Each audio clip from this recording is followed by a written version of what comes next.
Well, good morning. Good morning. I know that at MRE is live right now, but I couldn't push back my time because I have some stuff that I need to take care of this morning.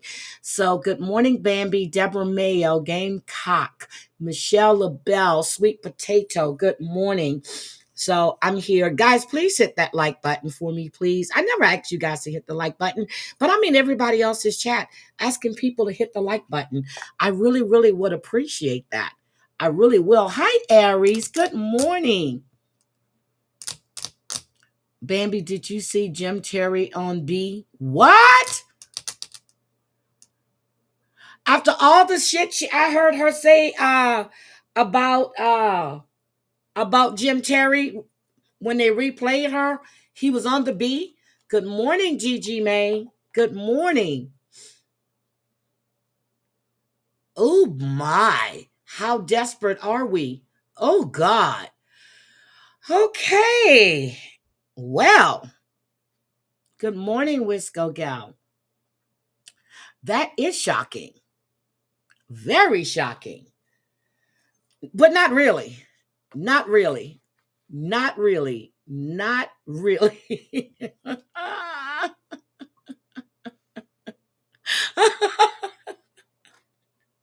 Oh my God, my side.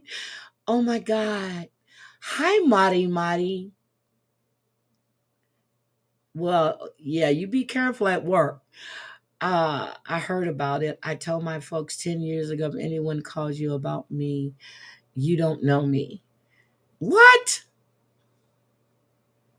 Are we serious, Bambi? You told that to your folks? Not, girl, come on now.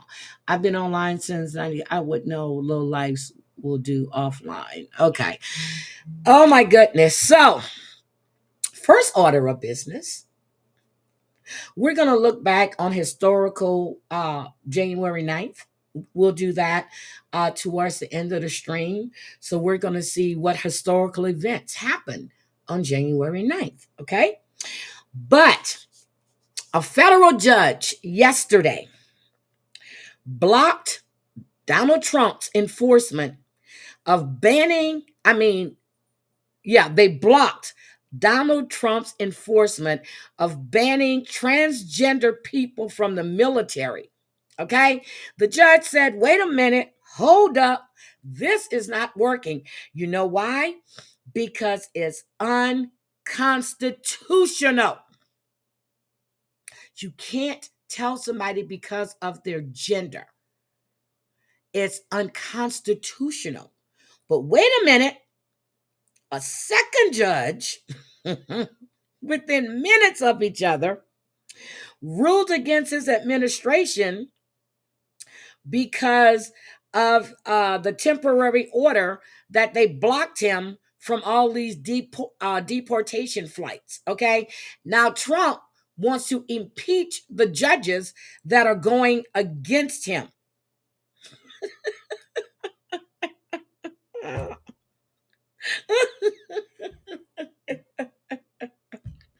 So somebody doesn't go along with what you want to do. You want to impeach them, but you're stepping on people's constitutional rights. I'm confused here. I'm just really confused. So the district judge says that the federal judges have now decided they're in command of the armed forces. And they said, is there no end to this madness? The madness is you are trying to segregate people. The madness is you were banned. You had to rehire all these people that you let go because it was unconstitutional. Now the U.S. Aid Department will be fully staffed again because a federal judge ruled against you on that one as well. What is wrong with you? You have people that's on the board of Tesla, executive officers on the board that is dropping their stock, selling it off. Then I hear that Elon Musk has gone rogue and broke into some government building. What the hell is going on here? So, according to Trump, the sexual identity of transgender service member conflicts with soldiers' commitment to an honorable, truthful, and disciplined lifestyle. What does that have to do with them being transgender? What they do in the privacy of their bedroom, or how they choose to show themselves, that doesn't make them less honorable, less truthful, and not disciplined. What are we doing here? Do we know that gay people have served in the military for centuries, but they were hidden? They were in the closet because they didn't want to be tortured and tormented. Do we realize how they have hid themselves? Because they don't want to be ridiculed. What is wrong with you? And I'm sitting there going, who in the hell is backing all of this bullshit?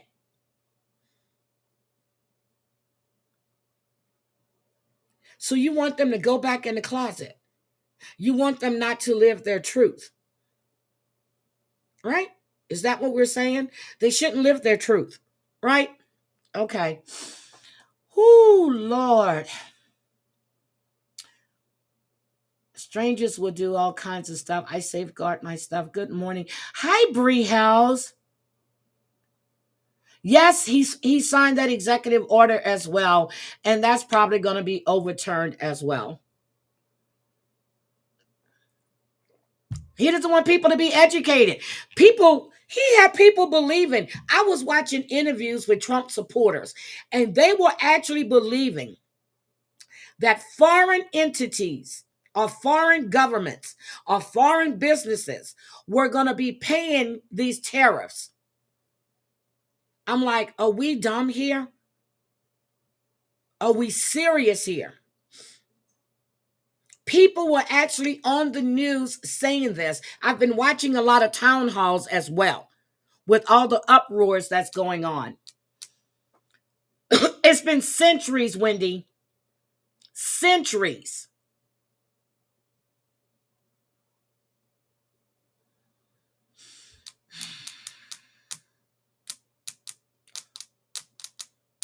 Watch what's happening live. Okay, also, yesterday, the two astronauts that were stuck in space for 9 months because issues that they were experiencing, they came down. Now, nobody heard about, I'm sure a lot of people didn't know. Some people did know about these astronauts that were stuck in space. They were stuck. Let's listen.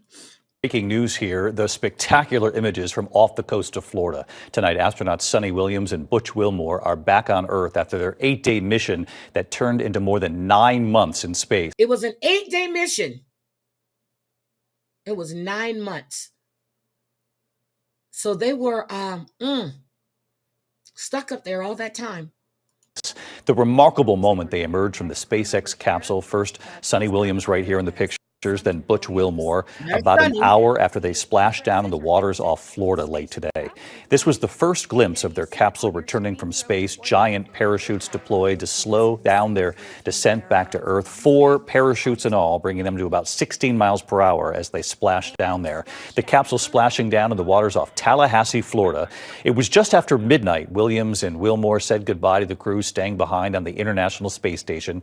The SpaceX capsule slowly undocking from the ISS, starting the last leg of their journey back to Earth, a 17-hour flight home. A thrill of an accomplishment for NASA, SpaceX, and all of the scientists involved, and a huge sigh of relief for Williams and Wilmore's families tonight, and for so many Americans who have followed this ordeal. ABC's Faith Abube leading us off. She's at Cape Canaveral in Florida tonight.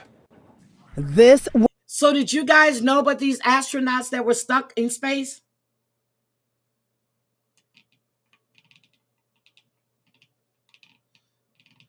Elon never invented anything. He steals other people's patterns.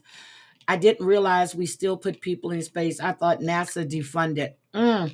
You still have people up there. You have people up there that that they have to come back as well. So let's go through. Was the dramatic moment just a short time ago. And splashdown, Crew 9 back on Earth. Those 2 astronauts who spent 9 months in space after their 8-day mission was unexpectedly extended, finally touching down back here on Earth. The SpaceX Dragon capsule carrying Sonny Williams and Butch Wilmore descending toward the landing zone. Parachutes deploying. And there you see it on your screen, drogue deployment. Drogue descent rate nominal. So as the spacecraft splashed down safely off the coast of Tallahassee, Florida. A recovery team. That capsule undocking from the International into space back in early June, successfully completing the Boeing Starliner's first crewed flight. But that brief 8 to 10-day mission stretching into weeks. They're working very hard on the ground to make sure that we will be able to come home before too long. And then more than 9 months after NASA sent the Starliner back to Earth unmanned, following a series of technical issues with the craft. NASA says they were never technically stranded, that they could have gotten them out in an emergency, and that they were waiting for this capsule to arrive. Wilmore, a father of 2 daughters. My daughter's, I'm going to miss most of her senior year in high school. While in space, Williams breaking the record for the longest spacewalking time by a woman, 62 hours and 6 minutes in the vacuum of space.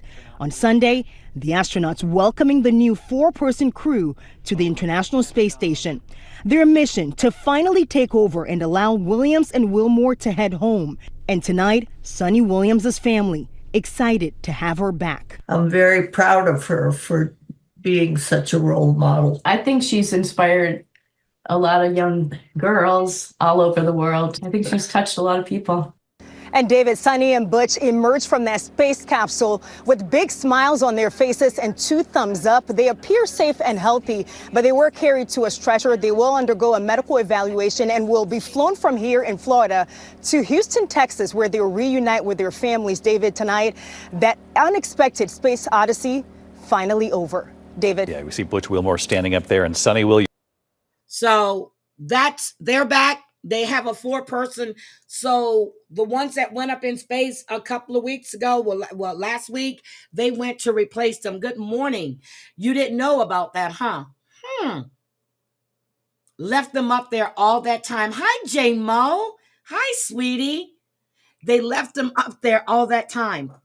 So let me just get into something else real quick. So yesterday, like I told you, this whole Waterbury, Connecticut thing is blowing the hell up. There was a young man that did an interview and said that he was the best friend of the guy that was held captive for 20-something years.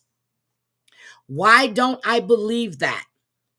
Why don't I believe that? Because that young man didn't go to school after 4th grade. The only time that young man went outside was in the backyard, and that was for him to walk the dog. That's the only time that young man was out of that house, okay? Now, the sister yesterday did an interview. I'm going to show you. The sister did an interview yesterday, And she was talking, but first of all, hold on. Let me just show you the best friend. So you can see this. You can see this for yourself because I'm like, you were a best friend, but he wasn't in school. When did you talk to him? When did you see him? He hasn't been in school since fourth grade. Best friend of a man allegedly held captive for decades is speaking out to News 8 about their time in school together. Police believe the 32-year-old victim was abused by his stepmother since he was 3 years old. News 8's Jane Chanco live outside their home in Waterbury with more. Jane. Matthew Stanko says he quickly became best friends with the victim. They went to baseball games together, paired up during class activities. He says he searched years for him, never knowing what happened to his friend until now. Searched MySpace, I searched social media, I searched like anywhere I can to see if maybe there's some type of... Did he go to the house? Did he go to the house to see where was his best friend at? My best friend, who would call my mother if she couldn't find my number when I was on the East Coast, and that would be Tina Dempsey. She always went by my mom's house to say, hey, when is Heidi coming for a visit? I can't find her number. My mother would call. Guess who's here? I'm like, let me guess. I said, Sunshine. And that's what we called her, Sunshine. And she goes, yep. And she would get on the phone and I would give her my number all over again but yes, that's crazy. Digital footprint of him. Matthew Stanko says his family moved around a lot when he was young and it was hard to make friends. He says he instantly connected with another boy in second grade. Me and him would sit in class and what we would do is we would break crayons in half and we would throw them at each other. And the teacher got so really upset about it that she ended up having to separate us. Stanko showed us pictures. That's the smile I remember, that side smile. Explaining how they were inseparable at the former Barnard Elementary School. Even when Stanko went to a different school the next year, the two talked at the fence of the playground almost every day. One day he just never came back to the fence, never spoke to me. That's when Stanko believes the victim stopped coming to school. Court documents detail how his stepmother, Kimberly Sullivan, pulled him out of school after the Department of Children and Families was contacted about the victim's behavior. Since then, the victim says he was locked in a room at their Blake Street home, sometimes 24 hours a day. He was barely fed or given water. Police say he set fire to his home to escape. They did notice a slide lock on the exterior of the door. Deputy Chief Bob Stalker responded to the home the night of the fire. He says the fire was contained quickly. He didn't know until afterwards about the real danger the victim faced. The captain on Engine 11 put it very well. He said that this individual had faith that we were going to come for him and rescue him. I wish that I knew what I knew because I would have done something. Stanko hasn't been able to visit the victim yet, but he hopes he remembers him. I love you and I just want you to know I'm here. And I still remember all the memories we had, all the times we spent. And we reached out for an update on the victim's condition tonight. Police say he's still in a medical facility receiving treatment. So that was the friend. Now, let me show you the sister, okay? Let me show you the sister, the biological half sister.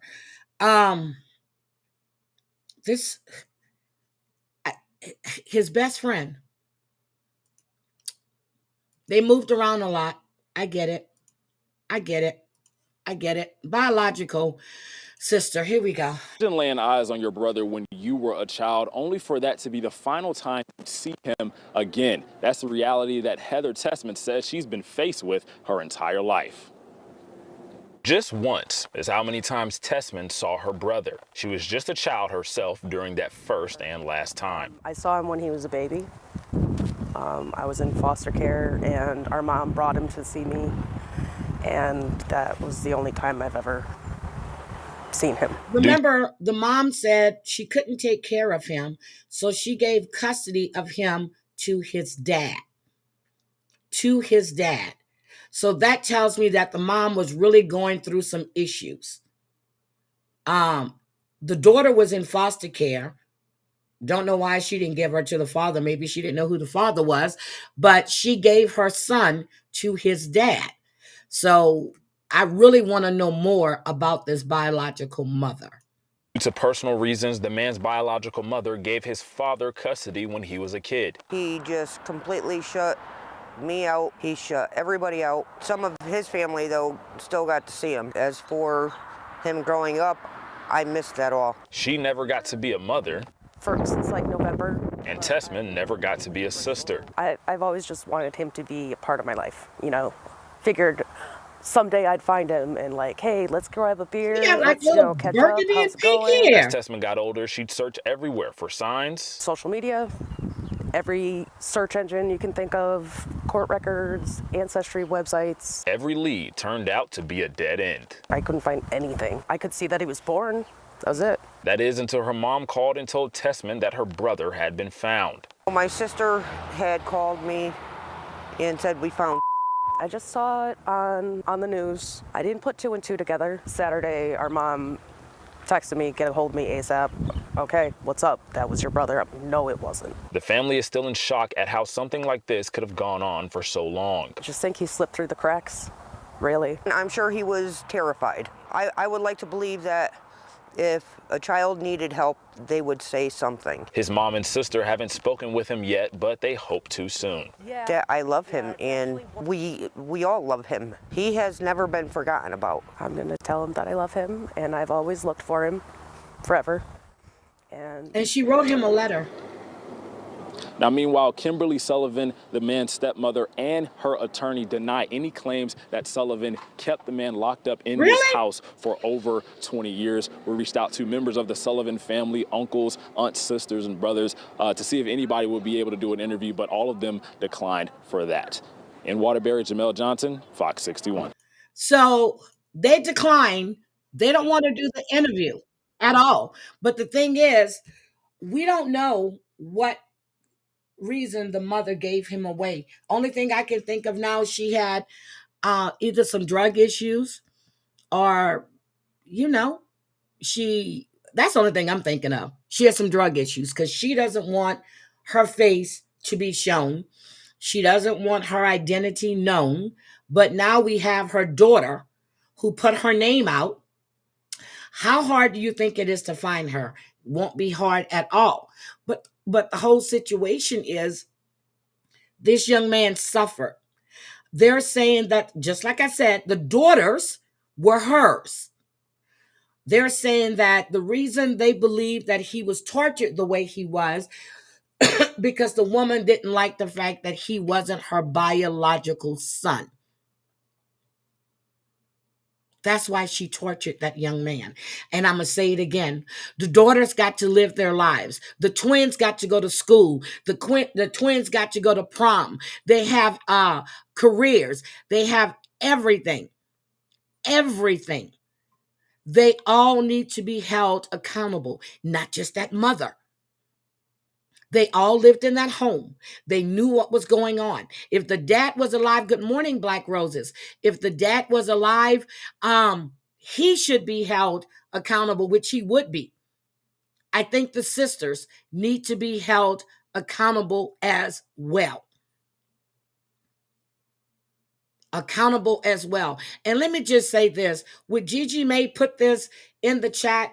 It's easier. You can fill out the IC3 form, but you can also call or go to your local FBI offices and have a conversation with an agent in the FBI. You can definitely do that as well. You can go there personally and speak to them. So I'm just saying that those girls are just as responsible because they knew what was going on in that home. I think hi Marcia, I think every single one of them need to have a charge. Kidnapping, neglect, Because if that young man would have died in that home, this would be a whole different situation. And he was willing to die to escape. Hi, Sarah motherfucking Z. Y'all, Sarah motherfucking Z says she can't tag, hello chat, and click the motherfucking like button. That's what she's saying. That's what she's saying right there, okay? So, yesterday, a judge ruled that Joshua Reeby can go home from the Dominican Republic.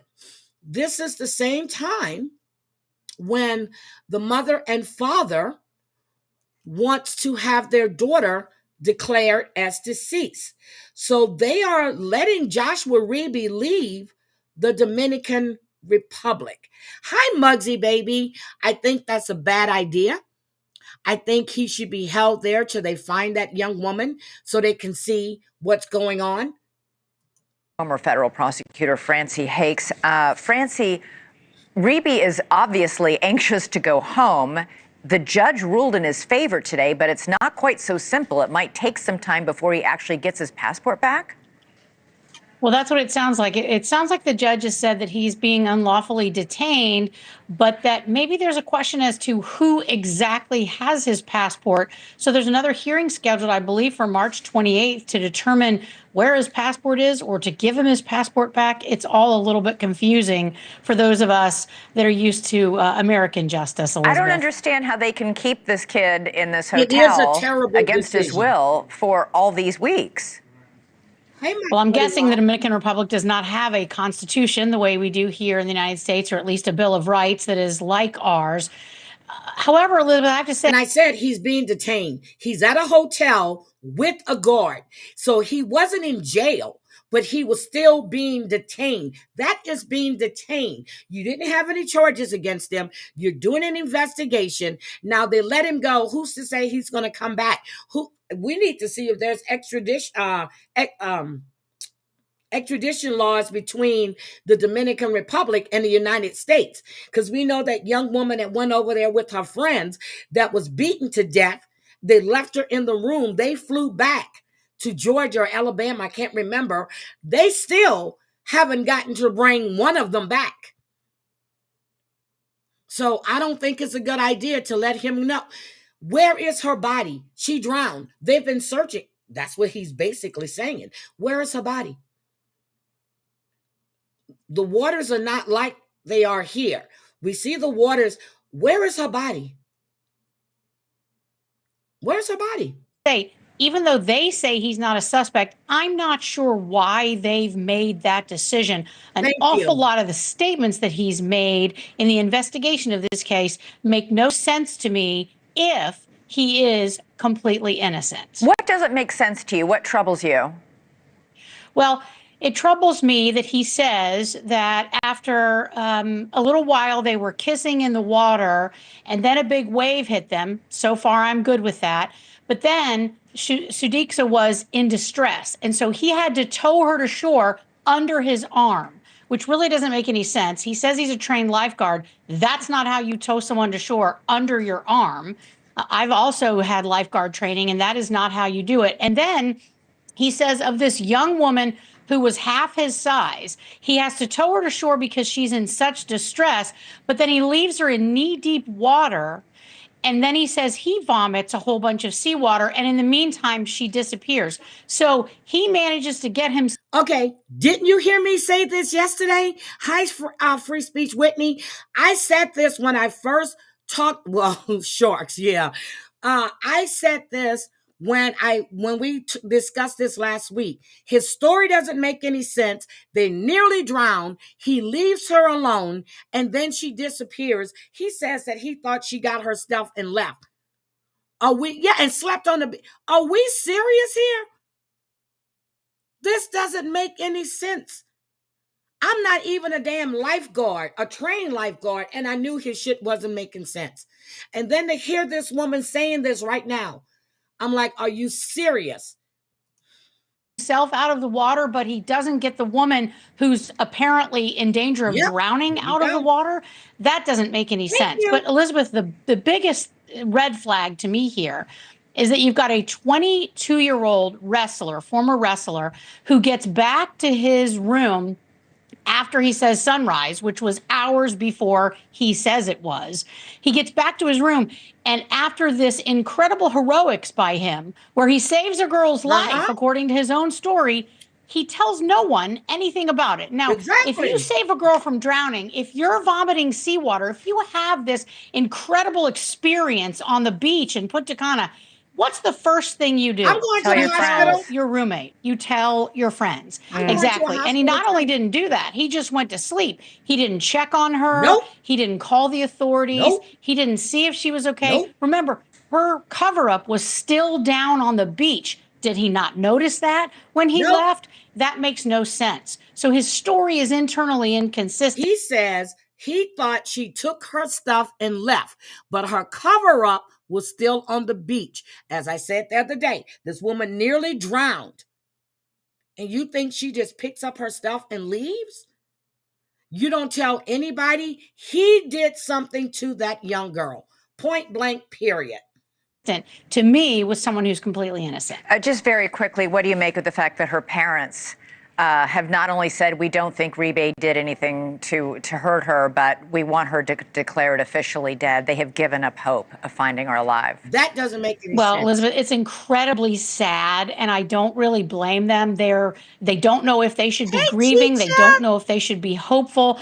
I think it's easier for them to think that things are over and they should just be grieving and that nothing terrible happened to her in the sense of some kind of assault, that it was just an accidental drowning. I think it might make them feel a little more comforted that way. Yeah, such a sad, sad story. She had her whole life in front of her, pre-med student at the University of Pittsburgh.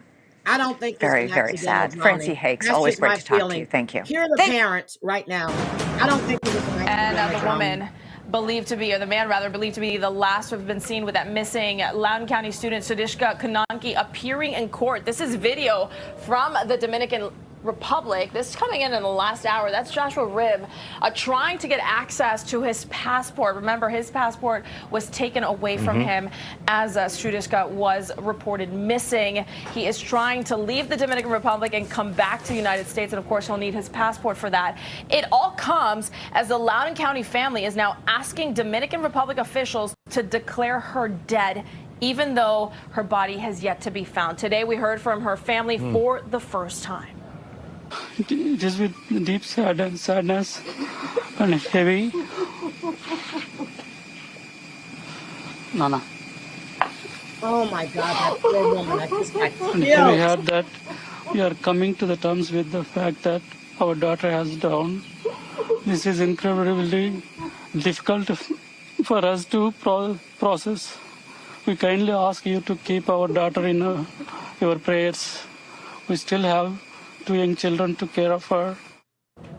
This is tragic. That was Sudishka's family today. The Loudoun County Sheriff's Office also releasing a statement this afternoon, which in part reads the Sudishka family has expressed their belief that she drowned, while a final decision to make such a declaration rests with authorities in the Dominican Republic.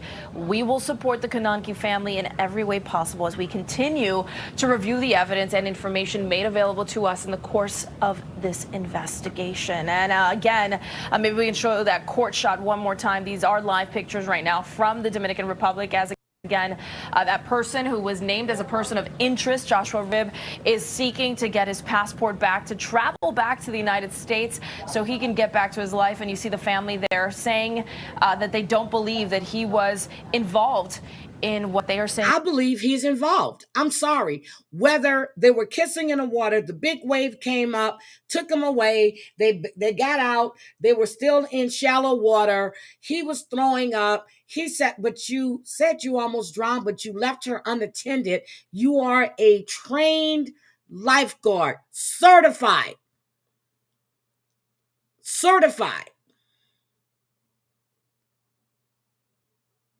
Maybe it was an accidental drowning, but this girl is drunk. You don't go to the authorities and say, hey, I was on the beach last night with this young girl. Big wave came in, took us out. I had to bring her back to shore, and now she's gone. You don't report that she's missing. You don't tell your roommates. You said that you were throwing up. You didn't go to a hospital to make sure that you didn't swallow some kind of shit that would make you whatever. You did nothing. Nothing. You didn't check on her. You didn't see if she made it back to her room. You did nothing. That to me is a guilty person. Oh, God. He didn't raise any red flags that this young woman was missing. None. None. Is the death of their daughter. Joining us now is international law professor at Cleveland State University, Milena Stereo, with us. Horrific to hear that family. You can't even put yourself in their shoes, because it absolutely, they don't have a body, they don't have final closure, but they are, given the evidence that we have at this hour, believe that she did drown.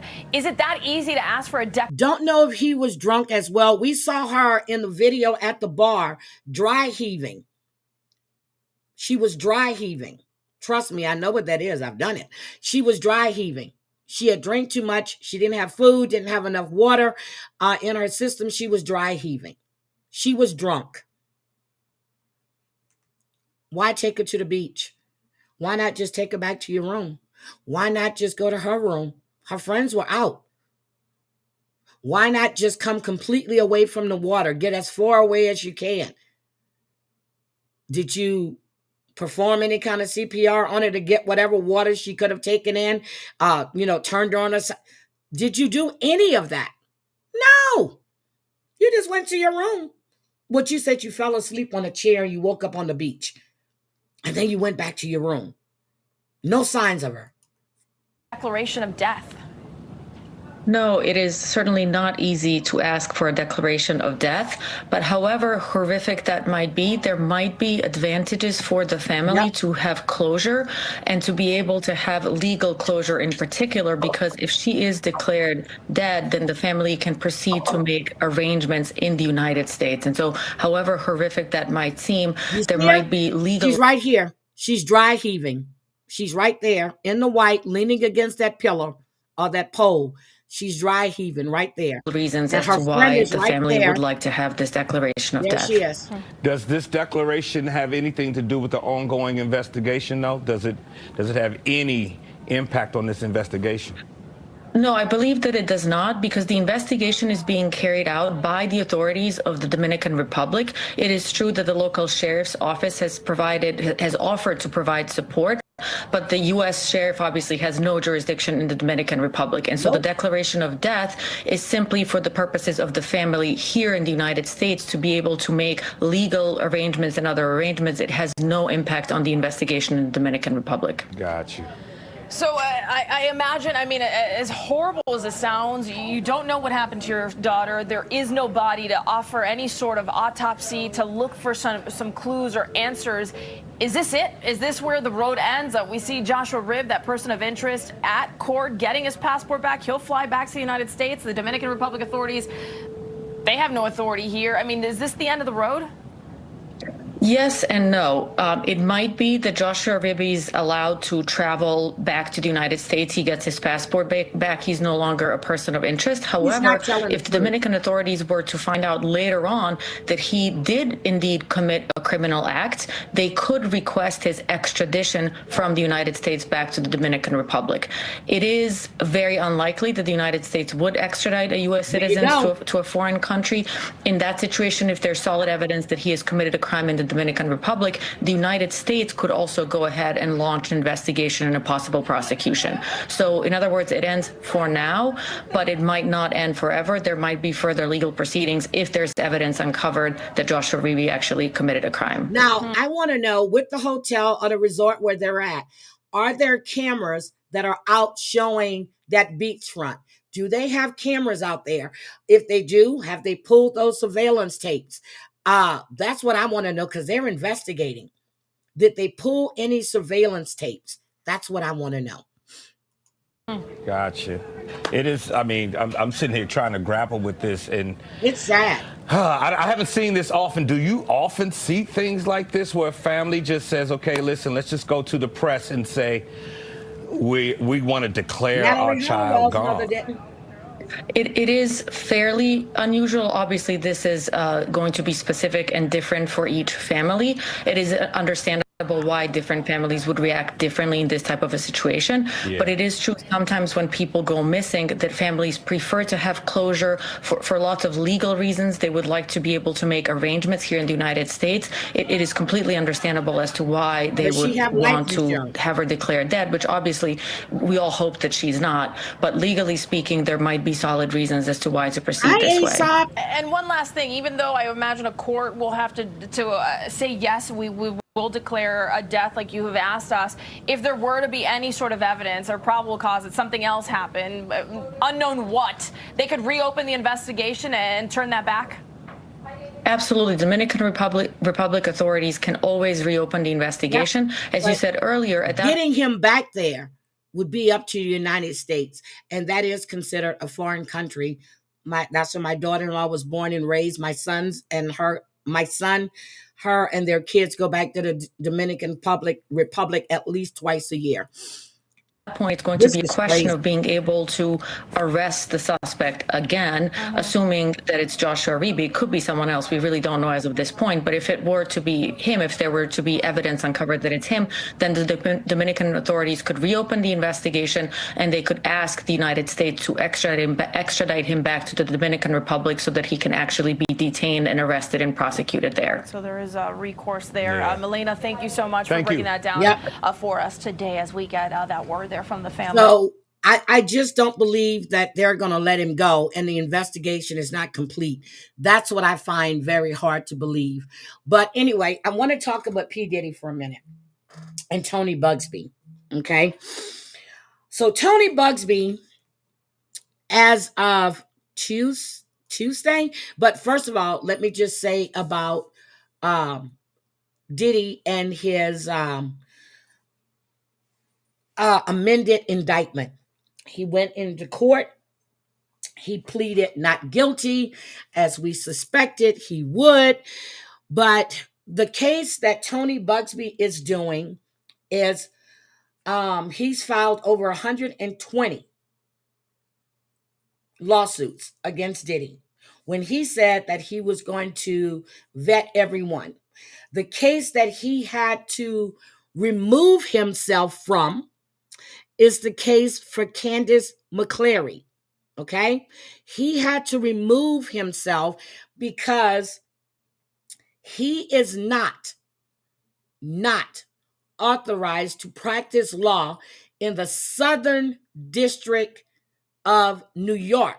While he is in good standing with the New York State Bar, he has tried other cases in the Southern District. This case, he did not file to practice law in the Southern District. So he had to remove himself from that case. The motions and the rulings for this case with him as the lead attorney, she has to get another attorney that is bar certified in the Southern District. While he is allowed to practice law in some of the counties there, this particular county, he is not. It was an omission. He didn't file the paperwork in time. So they have denied him. They have denied. But the case of Candace, the case of Candace, her name is Candace McCleary. Her case stems from, she met P. Diddy at a photo shoot for the band. They were invited to the photo shoot. Then they were invited back for a private party. Okay. This is 19 pages of the lawsuit, but I just came to the factual allegations. Okay. So they were invited to a public event. They got there. It was Candace and a friend of hers. After the public event, At the time she was 19 years old. They were invited to a private party. Okay? So they didn't realize it was for Sean Diddy and all of them until they got to the photo shoot. At the photo shoot, she said she and her good friends and another freshman living in a dormitory with Miss McClary were eventually invited to an after party by Combs' business associates. Before leaving the party, Miss McClary had met Combs at the photo shoot. Combs told Miss McCary and her friend that they should come to his hotel first for a more exclusive party. They were taken to the Marriott, which is also included in that lawsuit in Manhattan by one of Combs' entourage members, okay? Upon arriving at that hotel suite, she noticed there were dozens of people there. There were drinks. They were listening to music. It was really relaxed, okay? They were attempting to mingle around the party. She and her friend were suddenly grabbed and taken to a separate room from the main party. She said the man taking him to, she thought was a security guard. So she went with him. But when she asked him where were they going, he simply told her, "You know what you're here for." That's what was said. She said after they took her and her friend to a bedroom, the security guard locked the door. There was only her friend, herself, and Sean Combs in the room. She said that he instructed them to do the coke that he had prepared on the coffee table. She said she didn't want to do any cocaine. She didn't want to do it. She said he got more and more aggressive with the two women and eventually began forcibly touching them without consent. She said when they resisted, Combs ordered her friend to perform oral sex on him, or else he would have them both killed. Miss McCrary's friend complied, and she was begging Combs to allow them to leave. He said, hell no. She said that Diddy soon turned his sights on her and forced her to take off her clothes, again, under the threat of violence. Once she was undressed, Diddy forced himself on her and began to assault her. She said Diddy fondled, molested, and ultimately awed her, all while she was begging him to stop. She said soon, and the fact that she was crying, the door opened, and a security guard from earlier came in and asked if everything was all right. Miss McCrary's friend took the opportunity to rush out the recently locked door, and Miss McCrary couldn't move because Combs was still on top of her. Combs got off of her. He talked to the security guard. He left the room, but told Miss McCrary to stay, otherwise she would be killed. After about a half an hour of sitting in a dark room by herself, another security guard came in, told her that she should leave. Miss McCrary gathered her things and left immediately and called a taxi back to her dorm in downtown Brooklyn. Now, the roommate, or the friend that was with her, she also filed. She's under Jane Doe because her filings is so close to this filing. She said he never penetrated her, but she was forced to have sex, to do oral sex against him. So that lawsuit right now is being turned over to another attorney that's able to practice law in the Southern District. They thought that by disqualifying Tony Bugsby, this would go away. All he had to file was permission that he seats second with the person that's able to practice law in the Southern District. But he didn't do that. He thought he was good standing in all of New York. No, you're not. No, you're not. So they're cited all the other cases that he's involved in this complaint. They also they're saying that the Marriott defendants further enabled Combs to commit the crime of violence motivated by gender, turning a willful blind eye to his obvious conduct. So they have included in this lawsuit. Let me tell you who's included in this damn lawsuit. I could have just jumped to page 1. I don't know what the hell's wrong with me.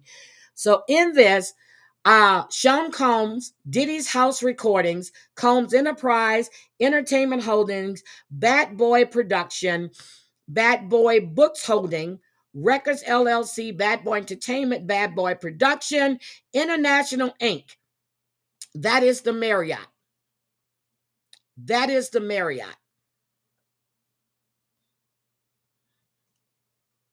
Now, Christina, his right-hand woman, his Yasleen, released a statement saying that she was appalled that she can be included in all of this stuff. I don't know why you appalled. We saw the text messages between you, Diddy, and his assistant. We don't know why you're appalled when you knew he needed Astroglide. You knew that he needed baby oil. You knew that you were providing the Tucci, which is the cocaine. Why are you surprised? You are the ones that were getting these girls there, along with his little friend down in Florida. Why are you surprised that your name is included in all of this? Why are you surprised? She's appalled that she's been cited in these things. Hi, Savage. Oh, Savage is going live today, guys. Savage is going live. I need to share it on my wall. I saw it this morning. I think it's 6:00, right, Savage? But yes, so, some women, but no. And that other Jane Doe, I think I read that about a month ago, maybe 2 months ago, because it was filed before the deadline. Her story, she was at the university. She was invited to an event where Diddy was. So her friend filed under Jane Doe. She didn't. She used her name.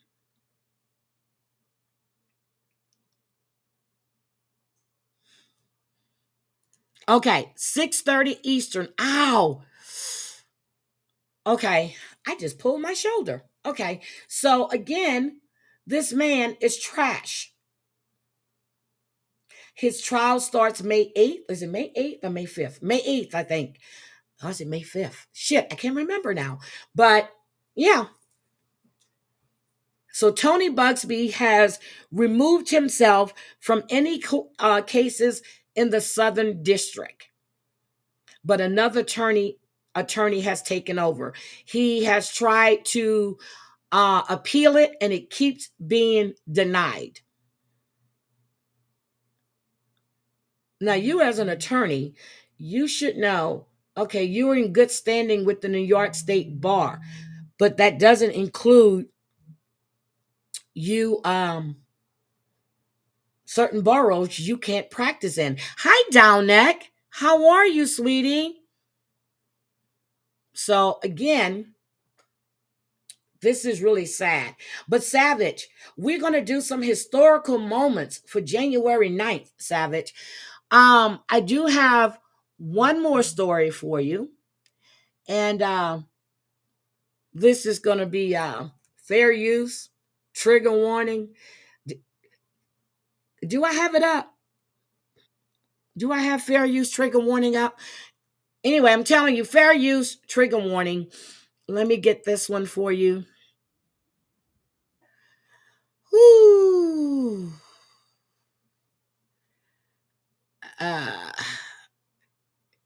Teacher, I'm so glad to see you here. Let's see. Somebody drop Savage's link, please. Pretty, please. Let's just take a look at this story right here. Good evening, everyone. Welcome to Connection News at 7:30. I'm Amber Diaz.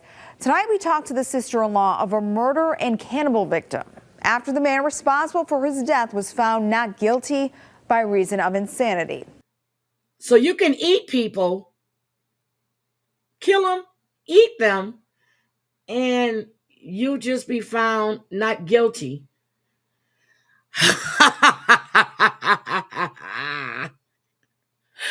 Oh my God. I listened to Amber's live yesterday on the bug, and it was so fucking hypocritical. It wasn't even funny of what she's saying. I listened to Amber's live with Jen about Leticia.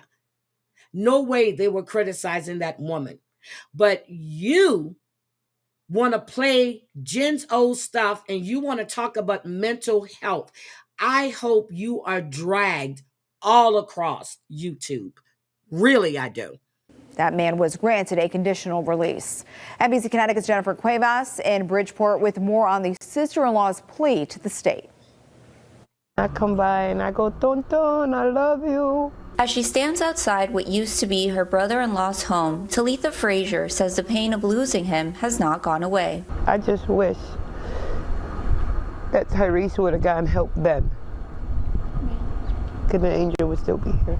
This is a street where police say Tyrese Smith killed Angel Tuntun Gonzalez with an axe. Not only did Smith murder him, but he also ate his eyeball and part of his brain. The crime. No. Wait a minute.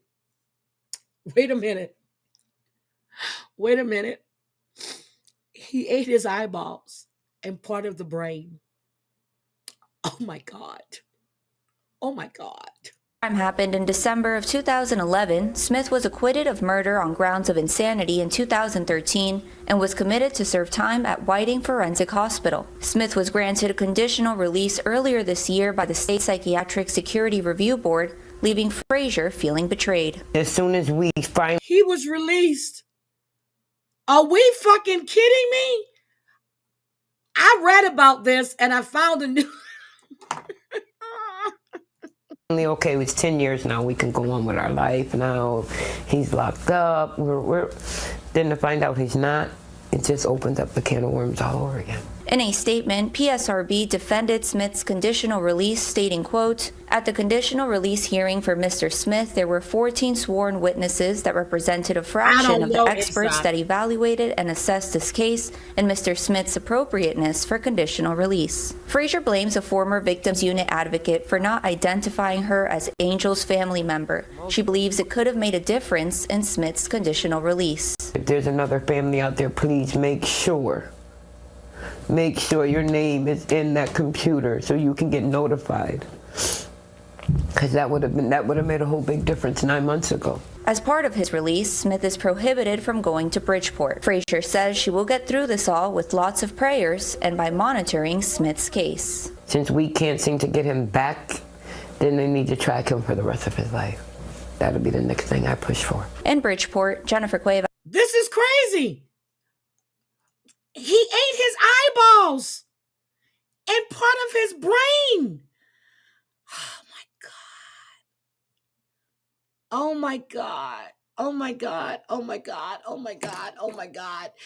I knew he was cannibalized, but they didn't specify in the article exactly what was eaten.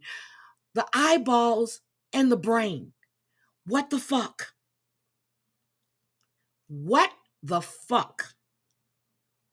This shit is crazy. It is definitely crazy. But again, he's mental is what they're saying. He's mental, so that's okay. After Savage's live today, this evening, I will probably go live with Rose from TikTok, and we're going to discuss all things TikTok. We're going to talk about Lisa losing permanent custody of her son. We're going to talk about Lori Jones, who couldn't keep her mouth closed about her daughter being put in the system. Hi, Simply Sophie. Hi, sweetie. We're going to, but Sophie, I told you what was going on. We knew Lori couldn't keep her damn mouth closed. We knew it. We knew it. She wouldn't do it. And then she's trying to make it sound like Andy did something to her. And no, he didn't. She was refusing to go to school. Refusing to go to school. So, and then Sophie is doing a live, what is it, Sophie, Saturday with Naked Bunny? You're going to be roasting people on your channel? Is that it?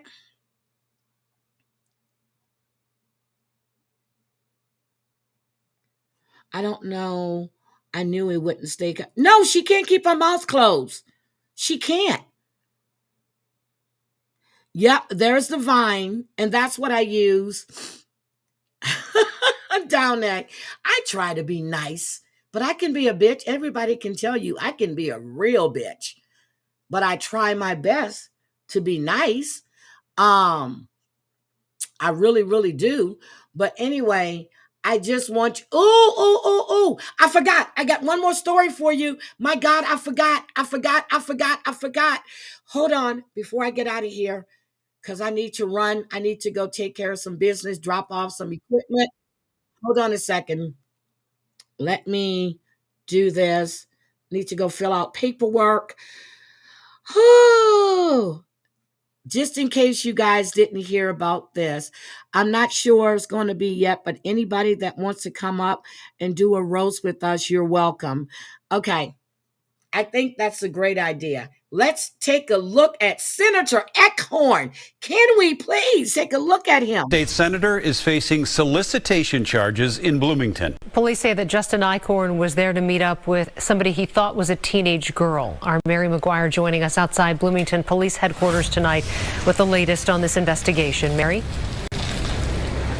Well, Kelsey, this state senator was supposed to be over in St. Paul today at the state capitol taking part in legislative committee hearings, but instead he's being held here at the Bloomington Police Department on felony charges. Now, police say that 40-year-old Justin Eichhorn was arrested yesterday on the 8300 block of Normandale Boulevard. He thought he was talking to a 16-year-old girl online, making plans to meet up, but it was actually a detective with Bloomington Police. He has not been formally charged yet, but felony solicitation charges are pending. After the news of his arrest broke, Senate Republicans released a statement calling for his immediate resignation, saying he has a difficult road ahead and needs to focus on his family. We also spoke with one of his colleagues in the House who had some strong words for his alleged conduct. Sad and disgusting. That's all I have to say about it. When legislators who are supposed to write the law and uphold the law are caught doing stuff this evil and egregious, I don't like it, and I call it out, no matter if they have an R after their name or a DFL. It's sad. It's a sad day for Minnesota. Now, if Senator Eichhorn were to resign, it wouldn't have major implications at the Capitol. Right now, the Democrats have the majority at 34 seats compared to the Republicans' 33 seats. Now, we have reached out to the senator's office for comment on all of this. We have not heard back from them yet. Eichhorn has served in the state Senate since 2016, and his online biography says that he is married and has 4 children. Reporting live in Bloomington tonight, Mary McGuire. So he's married with 4 children. You thought you were meeting up with a 16-year-old girl. Hold on. Let me get you this. This happened yesterday, guys. Yesterday. Makes me wonder how many of them actually should they take a close look at? Let's look at his mug shot, shall we? GOP Senator Justin Eichhorn is waking up in jail right now for allegedly trying to solicit a minor. Charges are expected to come down soon. Audrey Russo, though, is live in front of Hennepin County Jail with some new information this morning. This is an update from 2 hours ago. Yeah, good morning, Jason, Alicia. Eichhorn is currently sitting in the Hennepin County Jail behind me. It's where he's been for the last 11, 12 hours or so. The Hennepin County attorney hasn't filed those formal charges yet. And when I looked in the last 5 minutes on the Hennepin County court schedule, I didn't see any hearings scheduled associated with this case. But Eichhorn's own party is already calling on him to resign. Now take a look at this. This is from Bloomington Police. This is Look at him. Was he crying? Was he crying? He looks like a P3DO. Hi, Amber. He looks like a P3DO. Hey, Senator. How you doing? Oh, solicitation of a minor. Amber, I listened to your Rumble. And oh, my God. I want to know, when did you groom women too? That's what I want to know. When did you groom women, Amber? Hi, sister. He does look like John Paul. Eichhorn's mugshot. Officers say that Eichhorn communicated with detectives thinking they were speaking to a 16-year-old girl. Now, he was arrested at the Normandale Boulevard meetup spot, and KARE 11 captured the moment that Eichhorn arrived at the jail. He's a Republican who's represented North Central Minnesota for about 8 years. In the last 12 hours, his party posted on X the seriousness of the case warrants his resignation. The DFL party echoing that, calling him an immediate danger to the public. Now, he's being held without the option to post bail as he awaits charges. Coming up in about a half hour, we're going to talk a little bit more about the sting operation that brought Eichhorn down. But for now, Jason Lee, I'll send things back to you. So they got him. They took him down. But I am just disgusted. You are a state legislator. State legislator. And you were soliciting, knowing full well that she was a 16-year-old. Okay? 16 years old. All right, guys, I have to go. Savage is going live today. I need to talk to Rose. Hi, Watcher of Crazy. I have to go. I need to go drop some stuff off. And, but this is crazy. So there are, January 9th. I forgot before I get out of here. January 9th.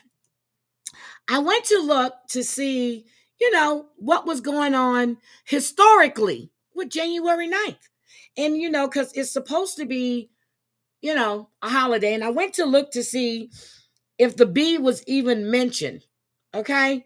So on January 9th in 1788, Connecticut became the fifth state to ratify the United States Constitution. In 1861, Mississippi became the second state to succeed the Union before the outbreak of the Civil War. In 1916, World War I ended with an Ottoman Empire victory as Allied forces withdrew. In 1945, during World War II, American forces began landing on the shores in the Philippines, a pivotal moment in the Battle of Luzon. 2007, Apple introduced the iPhone on January 9th. 2023, there was intense storms in Southern California, forcing evacuations in Montecito, and Santa Barbara. So then I said, let me see what happened for Black History on January 9th. Fisk University on 1866 opened its doors to newly freed slaves. 1914, Phi Beta Sigma was founded at Howard University. 1914, Alpha Omega was established. In In 1873, it was a convention of African Americans to discuss education. Nowhere in the history of January 9th does it say Heidi Black's name was written on the arm of the bug because she was going to throw herself in front of a train. I had to go check to see if that historical moment had made it into the books. But you don't want people to talk about January 9th when you faked like you were going to kill yourself after sending everybody pictures of your arms trying to get Brooke's attention.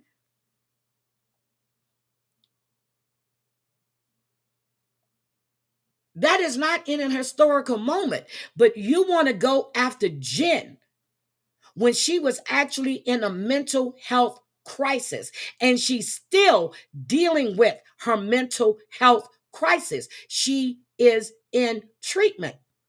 I understand from listening to Jen that all these phone calls are being made. I don't know which one in your little crew called Clint's mom, but you're sick. So you don't want people to start calling your daddy, your sisters, or your brothers, do you? You really don't want that, do you? You are a miserable, miserable woman. You are hypocritical. You want everybody to respect your boundaries and your mental health, but you don't know how to leave well enough alone, do you?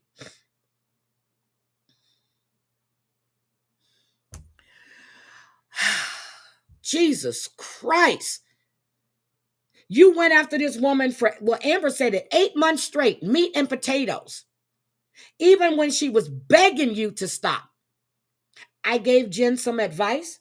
I told her to take everything she had, go and get an RO against you. We know Jen knows how to do that. You need to face serious consequences for your behavior on the internet. And George was stating yesterday that she is ban evading. So if anyone has X, formerly known as Twitter, you tweet at YouTube and tell them that she is ban evading. That's what you do. You list the 2 channels that she's lost, and you keep tweeting it that she is ban evading, because this is exactly what she's doing. And George says he has the video and the link where she acknowledges that she is ban evading. If you need to hit George up to get it, I would do it.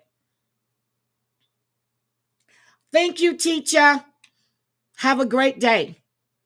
So I went to look for January 9th, and nowhere in that historical thing does it state about a fake S attempt. Sorry, it didn't. Thank you so much, Christoph. Oh my God. Christoph paid his dues. Dues are $5, but Christoph paid up for 2 months. Thank you, Christoph. I really appreciate that. Okay? I want you to sit back, listen to your lives, listen to how you contradict yourself in everything you say.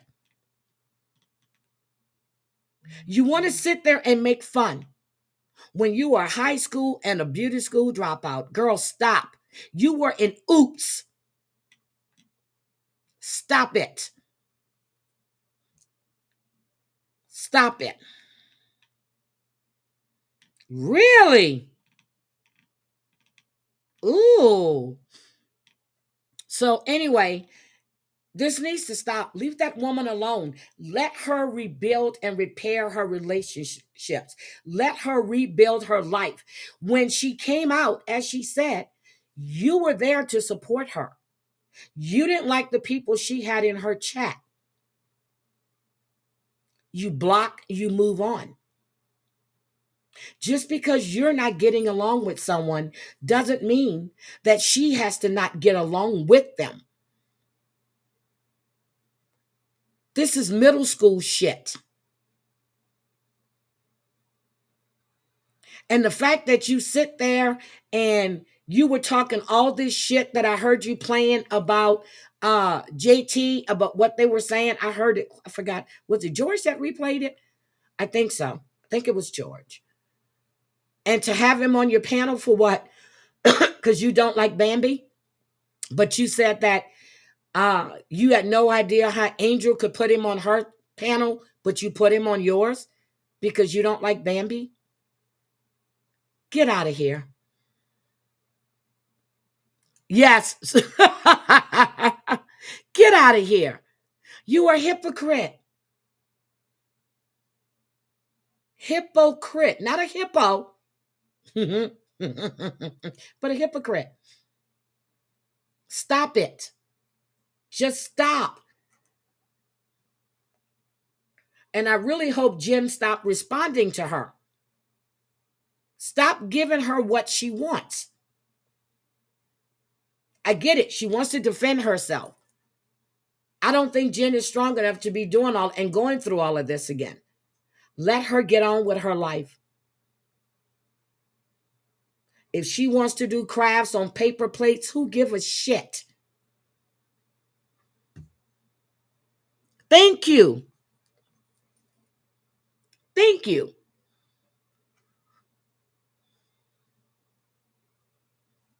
Thank you, Aesop's building fun. Thank you, Aesop's. I'm just saying, when is enough enough? Now, if she or anybody else was to do something to hurt themselves, would you find that funny then?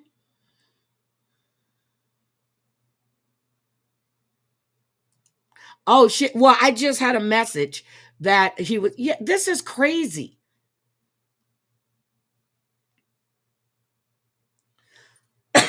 Anyway,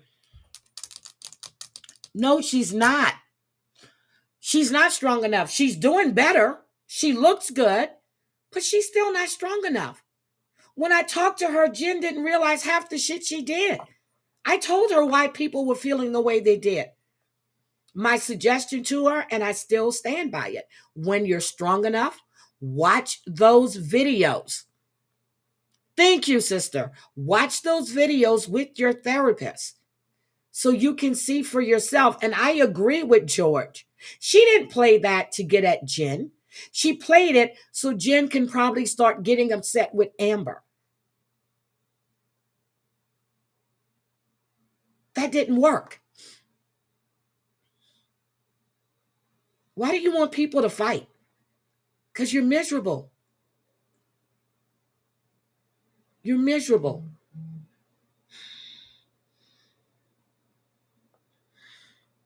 You're miserable. Leave that woman alone. You did enough damage back then. We all have seen the foyers. We've all seen the foyers. And when Amber called, she was right. She gave her name. I remember watching it. The guy dialed the wrong number.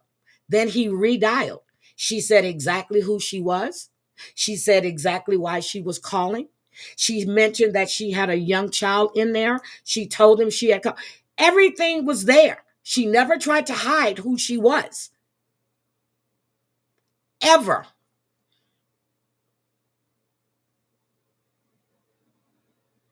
I heard Clint saying in the background that he would do some interviews for her.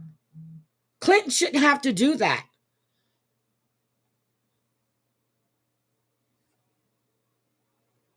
Clinton shouldn't have to do that. Jen still has support that you're trying to take away from her. For what? Why?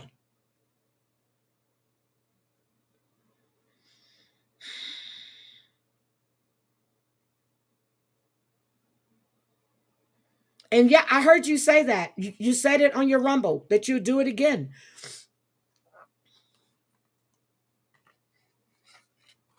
Jules, stop and grow up. There's so much content you can do. So much content that you can do. Stop it.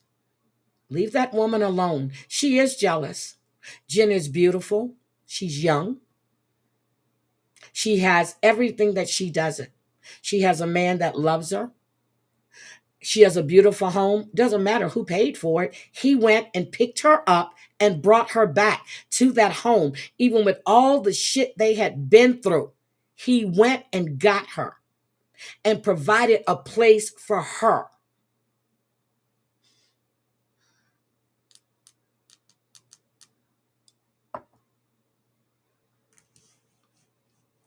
Yeah.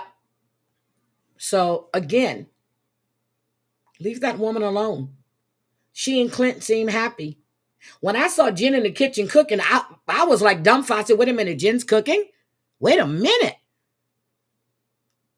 And she's trying to do things gluten-free. She is trying to live a healthier lifestyle. Why are you trying to tear this woman down? I don't get it. Well, I get it. It's jealousy. But as she said, she was good enough when she came out to be in your chat and be your mod. You wanted everybody to turn their backs on Jen. It was working because everybody was skeptical because of the shit she was doing when she came out. Yep, Jen's happy. I saw when she had her aunt up there, she had her cousin up there. She's happy. I heard her say that Siwa did her intro or her background. People are trying to support her to let her know she's not alone. And she has support. Why can't you do the same? And just because somebody is in a chat doesn't make them best friends. They're there to show support. Something you should try sometimes, but you use people until they are no longer useful to you.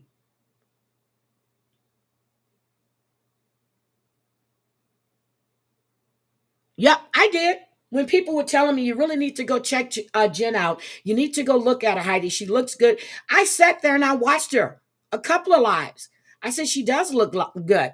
And then one day I just went in the live and typed, hello.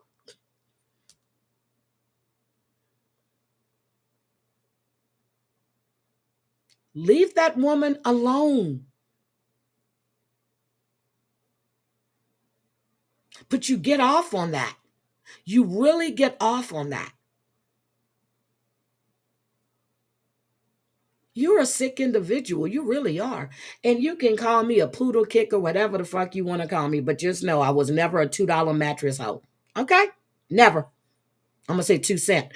And I never kicked a poodle. But you keep running with that, girl. I think that's called defamation because you knew it was a lie. And you still saying it. So it's slander. Remember that, okay? I want you to remember that. And I hope Jen does go and take care of her business. I really hope she does. It's fucking sad that you just repeat the same pattern over and over and over again. You're like a little fat kid in a playground that nobody wants to play with, and you're throwing tantrums to try to get your way. I really wish you would actually go back and listen to yourself. Listen to yourself. She is sadistic. You really are. And when George was talking yesterday, and then I heard Amber playing you, your voice just went straight through me. The sarcasm, the nastiness that comes off your tongue about a woman that you don't know, about a woman that is trying to get over where she was. And stop trying to judge her on that, because people are still judging you because you haven't changed. You're still doing the same shit. But then when people come at you, you want to cry victim. You're nobody's victim. You victimize people. You definitely victimize people, but you're not a victim. And no, you guys did not make fun of Letitia. I listened to it. You didn't. I didn't hear, well, I guess that's the one that you and Texas girl did. Nope. Even when Bomb covered her, nobody was making fun of Leticia. The woman is sick. She should have been sent to a hospital. She shouldn't have been released from jail. She should have went to a hospital. And you're right. It took 12 or 13 days for her to spiral out of control. Everybody kept watching and they saw it coming. And then it just kept. I don't think she was taking her medication. It didn't take her long. And I do believe she would have did something to that cat. So you were right, B. You need to go look. She froze puppies to death. She wanted to K her baby. She set her daughter's crib on fire. She was on a live talking about Kaying her ex-husband, his new wife, and his mother. And the look in that woman's face told me if she can get to them, she would. She had been dragged away from her ex-husband's house after banging all around the house, after she was told not to come back. She had a restraining order, and she still went there.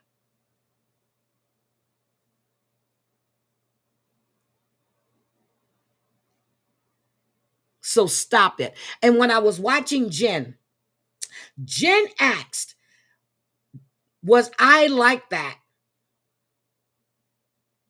I remember her asking that question because she was just staring at the screen.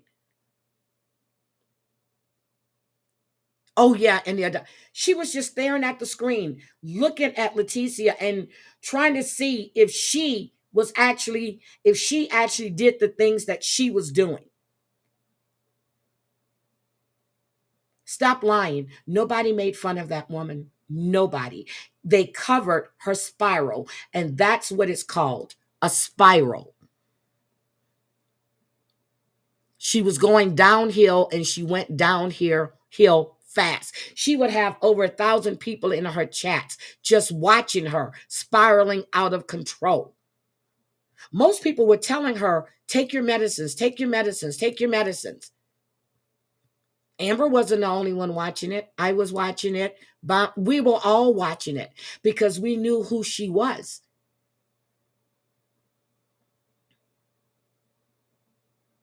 So anyway, that's all I have to say. Hi, Kay. You guys have a great day. I really appreciate each and every one of you being here. Thank you for the super chats. I really appreciate it.